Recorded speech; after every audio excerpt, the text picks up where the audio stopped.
I don't tell this story because it flatters me. I tell it because a woman I almost rode past deserves to have it told right, and I'm the only one left who knows the whole of it. My name is Silas Drum. I ran cattle on the Fenner Range for 22 years, 700 acres of short grass country east of Caldwell Flats, where the land goes flat as a dropped coin and the wind doesn't apologize for anything. I knew every inch of the Fenner Road. I'd ridden it in sleet and in August heat so thick it pressed on your shoulders like a hand. I knew the ruts and the good crossing at Sutter Creek, and the leaning post at the edge of Caldwell Flats that somebody had propped back up so many times it had given up leaning, and just stood there crooked, permanent and stubborn, like it had made its peace with being imperfect. I knew Calla Voss's food stall the way I knew that post. It was just there, part of the road. She'd set it up on the east side of the main street 12 years before I paid it real attention. A low wooden counter under a canvas roof she'd staked herself, 2 cookfares, a bean pot that was never empty, and a flat iron for the cornbread she toasted in lard until the crust cracked when you pressed it. She sold to drovers and freighters and anybody passing through Caldwell Flats who had a coin and a hunger. She wasn't the only business in town in those years. There was a dry goods run by a man named Pettiford, a livery, a barber who also pulled teeth, and a saloon that changed hands twice and burned once and rebuilt smaller each time. But they came and went. Calla's stall didn't go anywhere. Her husband, Ned Voss, did the hauling and the heavy work. A decent man, quiet, steady, kept his word. I bought cornbread from them both and paid what she asked and didn't linger, because that was my way and I had cattle to move. Silas Drum kept moving. That was what he did. That was what I told myself about myself, and I believed it, because believing it was simpler than the alternative. The alternative was understanding that I'd been riding past something worth stopping for years. The Fenner Range wasn't suffering in those early years. I had 60 head on good grass and a well that hadn't given out, and if I was alone out there in the long evenings it was because I'd arranged to be. My wife, Dory, had died in the winter of my 31st year, a fever that moved fast and didn't negotiate. We'd had 4 years. We'd had good years. After she was gone, I closed that part of myself the way you close a room you're not ready to go into anymore, and I left it closed. A man can do that. A man can run cattle and fix fence and ride 100 miles of road and keep himself so busy in the daylight that the evenings are just a thing to get through. I was competent at it. I'd made competence into a kind of identity. I'm not telling you this for sympathy. I'm telling you because it explains why I kept riding past. Caldwell Flats started thinning out the way frontier towns do, not all at once, but piece by piece, like a barn losing boards in a hard wind. Pettiford sold the dry goods and moved his family north to a town with a rail spur. The barber left. A dry stretch killed 2 of the ranches to the west, and the families loaded wagons and didn't look back. The saloon burned its 3rd time and nobody bothered to rebuild it. By the time I was 42, Caldwell Flats was a post, a livery that opened 3 days a week, a handful of houses with people still in them, and Calla Voss's food stall. Ned Voss died in his sleep on a March morning, when the last of the winter was still on the ground. They found him in the morning the way people find a man who has gone quietly, no warning, no fuss, just absent. The preacher who came out from Fenner said something over him. Calla stood straight through all of it. She didn't cry in front of anyone, or if she did, it wasn't where I could see it, and I was there. I came because a man who'd been a customer for years ought to come. I stood at the back, hat in my hands. I watched her accept the preacher's words and the neighbors' hands and the casseroles that people bring because they don't know what else to do. I watched her distribute the casseroles to the 3 elderly people in town who had no one to cook for them, because even in grief she was doing what she did, which was seeing who was hungry and feeding them. I rode home and went back to work. She kept the stall open. That was the thing I couldn't quite account for. I rode the Fenner Road 7 weeks after Ned was buried and she was there, the canvas up, the cookfire burning, the bean pot going. Fewer people to buy from her now, the town being what it was. She wasn't making much.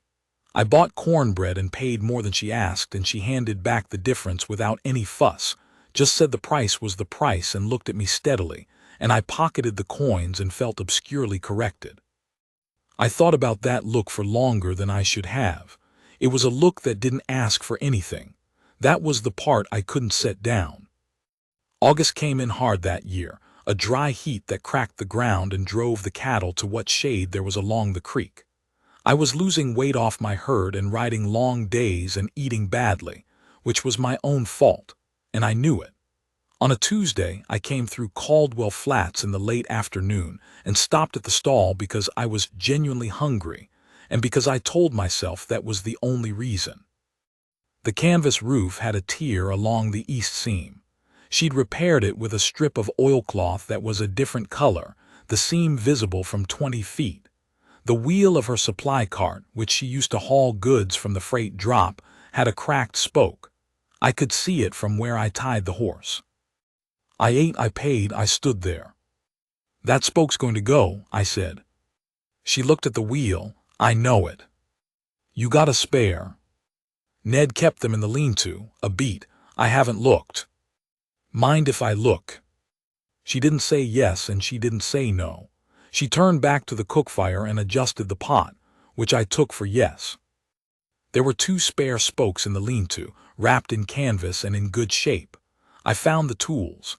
I pulled the wheel, set it on the ground, and worked the new spoke in while she cleaned up around the stall in the long light. She didn't ask what I was doing. I didn't explain it. When the wheel was right, I put it back and checked the others, and they were sound. "You do that before?" she asked. "Wheels, sure." She looked at the repaired cart for a moment.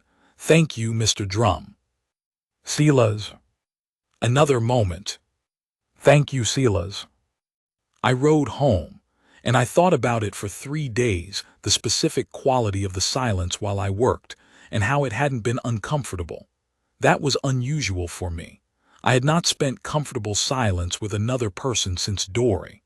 I had not realized until I was 3 days away from it that that was what it had been. The following Tuesday I came back. She didn't ask why. I chopped wood, the pile behind the lean-to was low, and she was going into September with not enough for the cook fares. I split for 2 hours until the pile was right, then stacked it along the wall under the overhang where it would stay dry. She brought me water twice.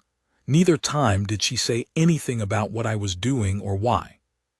She had, I was beginning to understand, an unusual ability to accept what was plainly useful without requiring it to be explained. Most people needed a thing explained.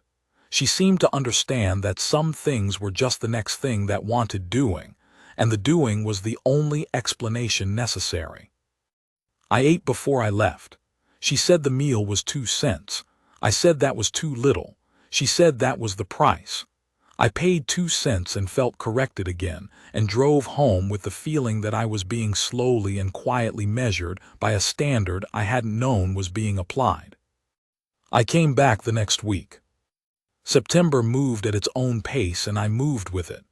I had my own work, cattle to rotate, fence to check, a section of the creek bank that was washing out and needed shoring. But I arranged myself around Tuesdays in Caldwell Flats the way a man arranges himself around what he's decided matters. I didn't think about it too carefully. I was 50 years old, well, 44. But some stretches of a life age a man faster than the calendar accounts for, and I had learned that thinking too carefully about a thing you were being pulled toward was often just finding reasons to pull back. She talked more as September went on. Not a great deal. She wasn't a great talker, which was, I admit, part of what I liked about her, but pieces of things. She'd been from Overton County originally, she said one afternoon. Her mother had run a cook fire there, a larger operation, a real kitchen. She'd grown up knowing how to feed people. It was, she said, without sentiment or complaint, the only thing she'd ever been good at. "That's not a small thing," I said. She glanced at me. "No, I suppose it isn't." A family named Hurd had left that week, the last of the families on the south end. She watched their wagon go from behind the stall counter and didn't say anything for a while. Then she said, "That's most of them." "That's most of them," I agreed. "I'm going to keep going," she said, in case that was a question. "Wasn't a question." She nodded once, which I took to mean she'd noted that I understood. The freighter routes still came through the Fenner Road twice a week. She was running the stall for the freighters and drovers more than locals now. Fewer locals meant fewer of the stews and pies and the baked goods she'd been doing, more of the quick meals of cornbread, beans, salt pork with onions, strong coffee. She kept it good. I'd eaten in 3 states and I'd eaten a lot of bad food, and I knew the difference between someone who cooked because they had to and someone who cooked because they were built for it. Calla was built for it. There was care in even the quick things, the beans always seasoned right, the cornbread always the correct side of golden, the coffee strong without being punishing. I told her that one morning, toward the end of September. She put down the rag she was cleaning the counter with and looked at me with an expression I couldn't quite read. Not embarrassed, not pleased exactly. Something more considered than either. "Ned used to say the same thing," she said. Then Ned was right. She picked the rag back up. He was right about most things. We left it there. It seemed like the right place to leave it. October came in colder than it had any right to. The grass had gone tawny and dry across the flats, and the wind had a bite to it by mid-morning. I brought my cattle in closer to the home pasture and double-checked the lean-to at the ranch for supplies, going through the same inventory I did every year, noting what was short and what would last. A man wintering alone on the Fenner Range learned early to take his inventory seriously. I noticed I was thinking about Calla's inventory too. She had a woodpile now, thanks to me and a second session in late September. She had supplies, I'd seen the lean-to, but she was one woman in a stall that was starting to feel like the last flame of something, and winter on the high plains was not theoretical. I came on a Wednesday that week instead of a Tuesday, which she noticed but didn't comment on. The canvas roof needed work. The oilcloth patch from August was holding, but the seam on the north side had a gap that would let in rain. I brought materials from the ranch and resewed it properly, up on a ladder for 2 hours while she ran the noon business. 3 freighter wagons came through. She handled all 3 without a pause, never missed a beat, refilling the pot and cutting the bread and making change with the same unhurried competence she brought to everything. When I came down off the ladder, she had a plate of food waiting on the end of the counter. "You didn't have to stop what you were doing," I said. "I know I didn't." I ate. The stew was elk. One of the drovers had traded a cut for a meal, she said, and it was as good as anything I'd had in years. I said so. She allowed that elk was forgiving if you didn't rush it. "You don't rush much," I said. She looked at me with that considering expression again. "No."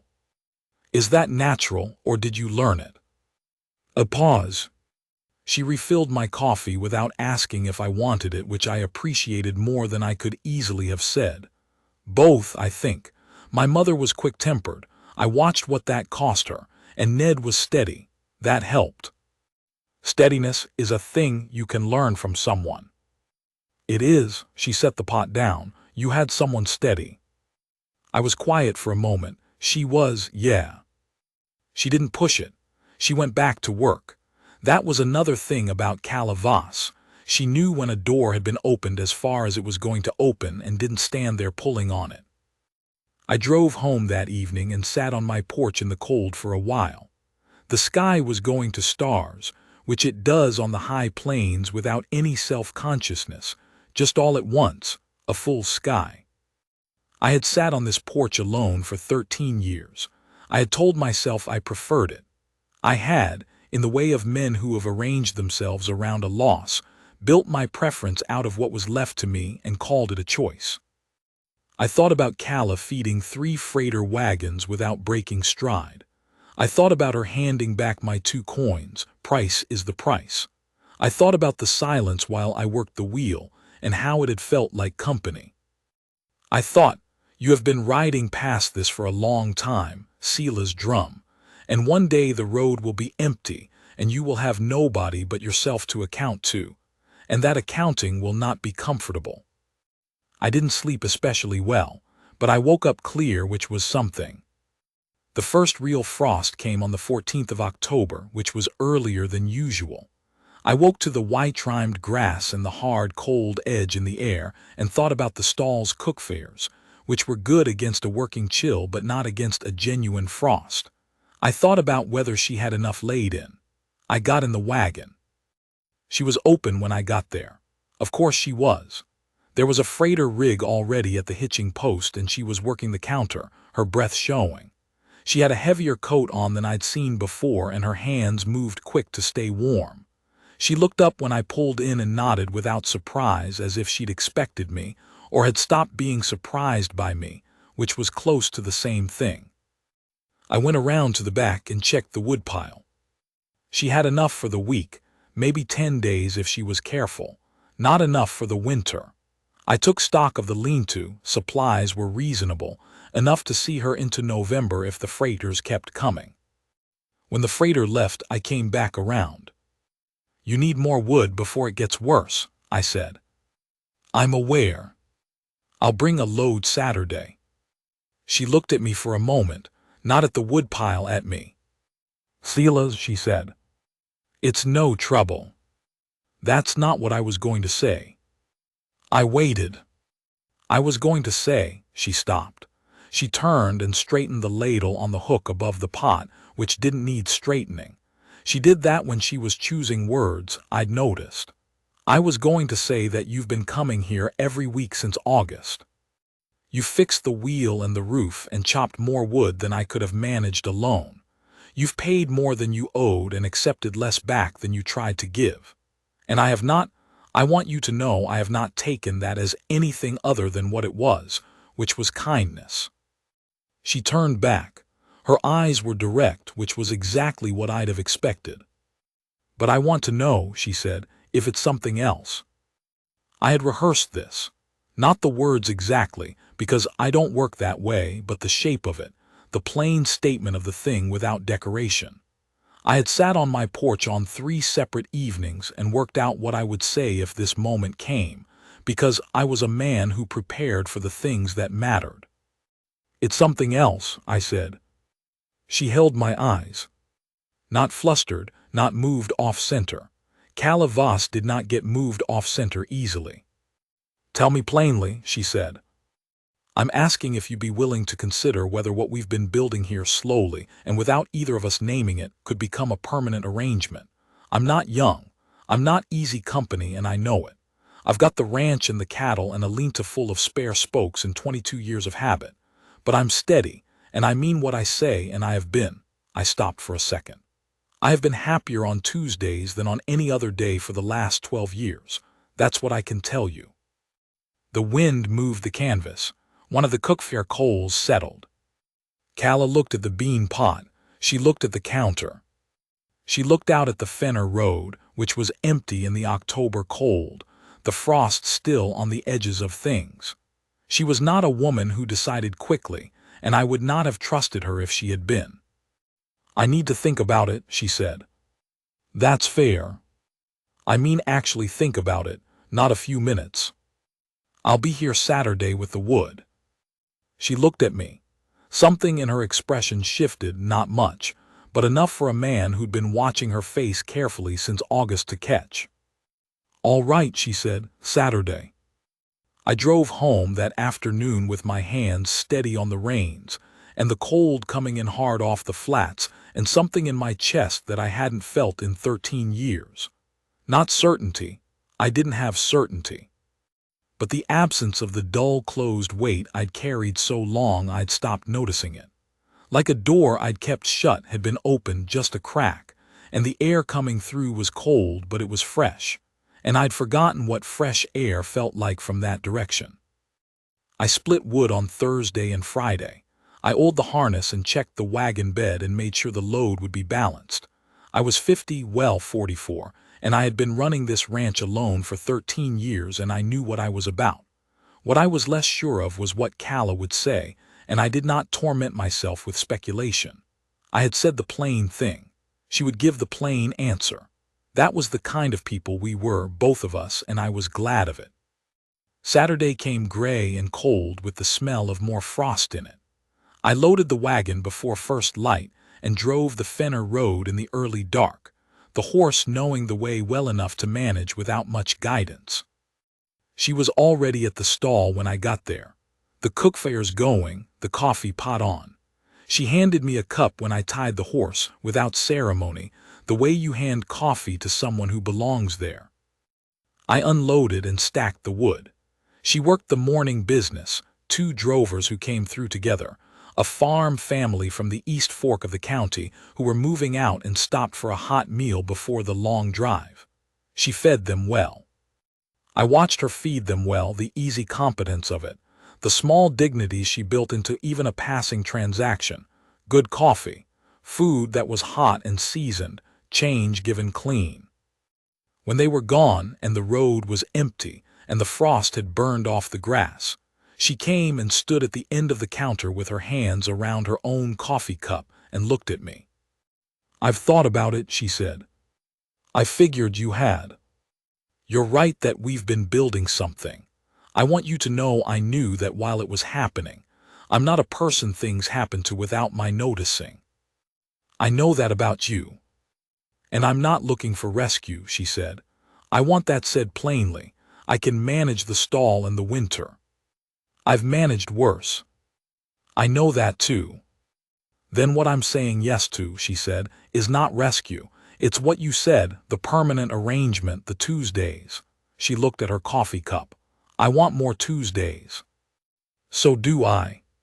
She looked up, "Then we're agreed." We married in November, the 3rd week.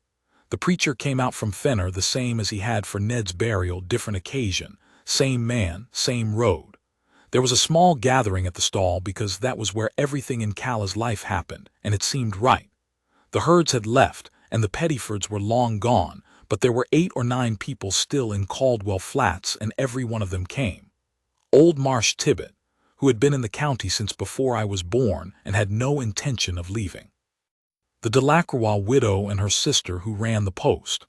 The freight master, Gus Hollenbach, who happened to be through that day and stayed for the wedding supper as if he'd been invited, which in a way he had, because Calla fed everyone and made everyone feel expected. She wore a good wool dress, dark blue, and her hair was done up neatly. She looked like herself, which is to say she looked like a woman who knew what she was doing and was at peace with it. I wore my best coat, which was not a remarkable garment, but it was clean and it was honest, and she didn't seem to hold it against me. The preacher said the words. We said the words back. It was simple and it was solemn, and it was the truest thing I had done in a very long time. She kept the stall that winter and into the spring. She ran it and I helped when I could, which was most Tuesdays and plenty of other days. We moved her things to the ranch house in December. Not much to move. She was a practical woman, and she made changes to the kitchen that made it work twice as well, and I watched and mostly stayed out of the way because some improvements require space to be improved properly. The freighter routes kept coming through the Fenner Road. The stall stayed open. Caldwell Flats didn't grow back. I'm not going to tell you it did, because it didn't, and Calla wasn't the kind of woman who needed a flattering ending. The town was small and it stayed small, and the road through it was mostly a road that people passed through on their way to somewhere else. But Calla's cookfire kept going, and the people who came through ate well, and some of them came back the next time through specifically for the cornbread, which I took as evidence of something. I took a lot of things as evidence that year. Evidence that a man could change his habits if the reason was worth the changing.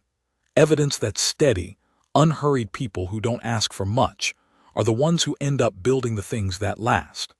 Evidence that I had been riding past the most important stop on the Fenner Road for 7 years, and that the only useful thing I could do about that now was make sure I never rode past anything again without looking at it properly first. She found me on the porch one evening in March, first warm evening of the year.